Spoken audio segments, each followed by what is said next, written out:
भले आपको ज़िंदगी में कोई और ग्राफ याद हो या ना हो, बट ये ग्राफ आप कभी भूल नहीं पाए होंगे।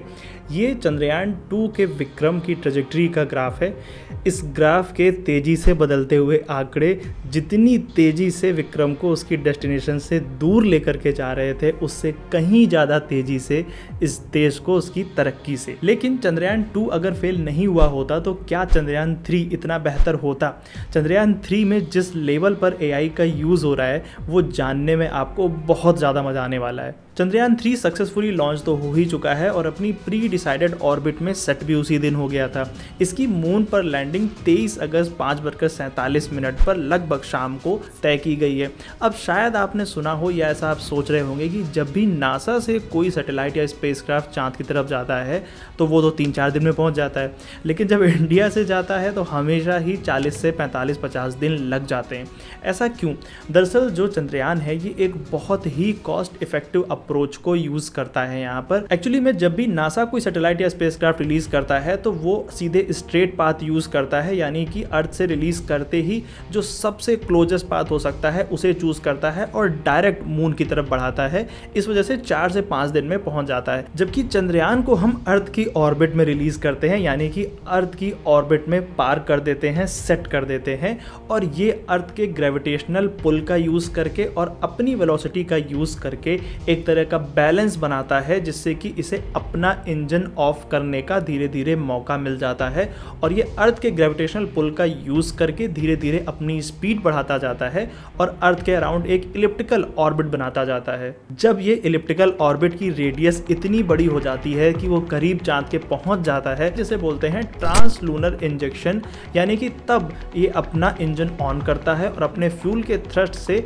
जो अर्थ का ग्रेविटेशनल पुल है उसको क्रॉस करके कोशिश करता है कि चांद के ग्रेविटेशनल पुल में एंटर कर जाए, और फिर यही सेम चीज जो ये अर्थ के अराउंड कर रहा था वही चांद के अराउंड करना शुरू करता है, सेम चांद के ग्रेविटेशनल पुल को यूज करके, लेकिन इन अपोजिट डायरेक्शन। यानी कि अब ये चांद से दूर नहीं, धीरे धीरे चांद के अराउंड अपनी रेडियस कम करते करते सॉफ्ट लैंडिंग करने की कोशिश करता है चांद के ऊपर। यहाँ पे एंट्री होती है AI की। अब देखो, जितना भी कुछ मैंने अभी तक आपको बताया, इसमें कई बार ऐसा होता है कि जो सैटेलाइट या स्पेसक्राफ्ट है वो अपनी ट्रैजेक्टरी से भटकने लग जाता है, या फिर कई बार उसके इंजन को बैलेंस करना पड़ता है। इनफैक्ट कई और चीज़ें, चाहे वो फ्यूल थ्रस्ट हो, ये सारी चीज़ें बैलेंस करनी पड़ती हैं। इन सब चीज़ों को बोलते हैं ट्रैजेक्टरी मैन्यूवरिंग। अब ट्रैजेक्टरी मैन्यूवरिंग अगर सही तरीके से ना हो तो वही होता है जो चंद्रयान 2 के साथ हुआ था। अब आपको लग रहा होगा हाँ तो कौन सी बड़ी बात हो गई, इसरो के जो हेडक्वार्टर बैठे हैं, जो वहाँ पे लोग बैठे हुए हैं, वो क्या कर रहे हैं? वो यही तो कर रहे हैं, ट्रैजेक्टरी मैन्यूवरिंग तो कर रहे हैं। गलत। ये डिसीजन मोस्टली छोड़ दिए जाते हैं उस स्पेसक्राफ्ट में लगे हुए AI ऑटोनोमस सिस्टम के ऊपर। कुछ भी नहीं। देखो, होता क्या है कि यहाँ से अर्थ से अगर तुम मून की डिस्टेंस निकालोगे ऑलमोस्ट 3.5 से 4 लाख किलोमीटर के आसपास आती है। अब अगर तुम्हें अर्थ से कोई सिग्नल उस सैटेलाइट को भेजना भी है तो चलो मान लिया कि तुम स्पीड ऑफ लाइट से भी भेज दोगे तो max to max 3 lakh kilometre पर सेकेंड। अब अगर यहाँ से देखोगे तो डिस्टेंस कितनी है? 3.5 लाख या 4 लाख, यानी कि सिर्फ एक सिग्नल अर्थ से सैटेलाइट तक भेजने के लिए 1 से 1.5 सेकेंड का टाइम मिनिमम, और वहाँ सैटेलाइट से वापस सिग्नल रिसीव करने के लिए अगेन 1.5 से 2 सेकेंड का टाइम। यानी कि एक सिंगल चैनल कम्युनिकेशन, एक कम्युनिकेशन होने के लिए 3 से 4 सेकेंड का टाइम लगता है। अब जिस लेवल पे हम ये बातें कर रहे हैं उस लेवल पे 3 से 4 सेकेंड का टाइम क्या कर सकता है वो आप बेहतर समझ सकते हो। ये जो 3-4 सेकंड की लेटेंसी है ये चंद्रयान 3 को चंद्रयान 2 में न बदल दे, इसलिए बहुत सारे डिसीजन ऐसे छोड़ दिए जाते हैं उसी सिस्टम के ऊपर, AI सिस्टम के ऊपर। हालांकि कंट्रोल किए जा सकते हैं लेकिन नहीं किया जाता है, अवॉइड किया जाता है।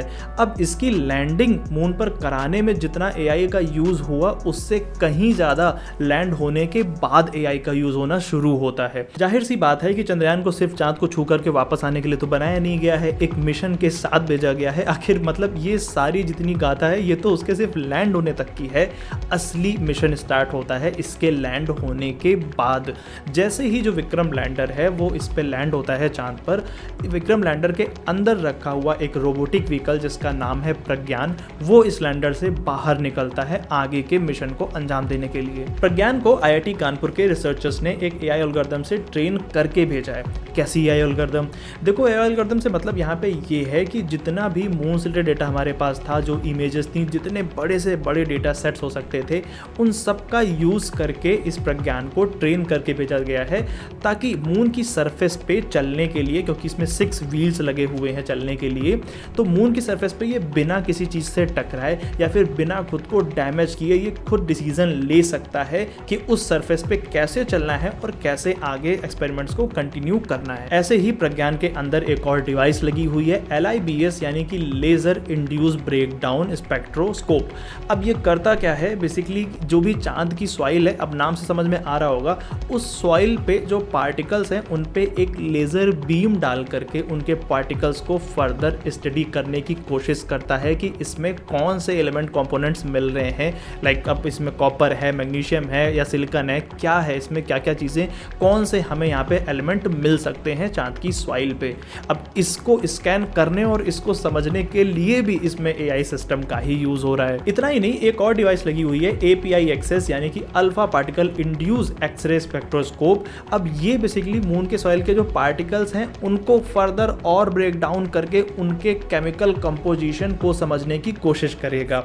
लेकिन क्यों कर रहा है ये सब, क्या करना है मतलब उसके पार्टिकल्स को देख करके, और क्यों पता करना है? जवाब सिंपल है, चांद पर पानी ढूंढ रहे हैं। लेकिन क्यों? रशिया वाले, चाइना वाले, अमेरिका वाले सभी तो चांद पर ऑलरेडी पानी ढूंढ ही रहे हैं, तो अब इसमें इंडिया और क्या कंट्रीब्यूट कर देगा? आखिर क्या फ़र्क पड़ता है अगर किसी को भी चांद पर पानी मिल जाए? मिलना ज़रूरी है अगर पानी ही इंपॉर्टेंट है तो। देखो यहीं पर आती है आपके लिए सबसे ज़्यादा प्राउड करने वाली बात। इंडिया का जो चंद्रयान रिलीज़ किया गया है, ये चंद्रयान का जो इंटेंशन है वो चांद के साउथ पोल पे लैंड करने का है, और अगर ऐसा सक्सेसफुली हो जाता है तो पूरी दुनिया में इंडिया यानी कि इसरो और इसरो का ये चंद्रयान पहला ऐसा स्पेस क्राफ्ट होगा जो चांद के साउथ पोल पे लैंड कर रहा होगा, और किसी भी एजेंसी का, यहाँ तक कि नासा का भी कोई स्पेस क्राफ्ट अभी तक उस रीजन में पहुँच भी नहीं पाया है।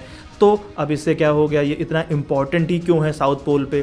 साउथ पोल पे पहुंचना इतना इम्पॉर्टेंट इसलिए है क्योंकि अगर ये बात दुनिया भर की सारी एजेंसीज़ ने कई बार कंफर्म कर दी है कि अगर चांद पर कहीं पर सबसे ज़्यादा पानी मिलने का चांस है तो वो साउथ पोल पे ही है, क्योंकि उस पर रीज़न बहुत अलग अलग हैं। क्योंकि वो एक तो वहाँ पर जो है धूप नहीं पहुँचती है, सन का वहाँ पे एक्सपोजर नहीं है, तो खैर वो आगे चीज़ें अलग हैं।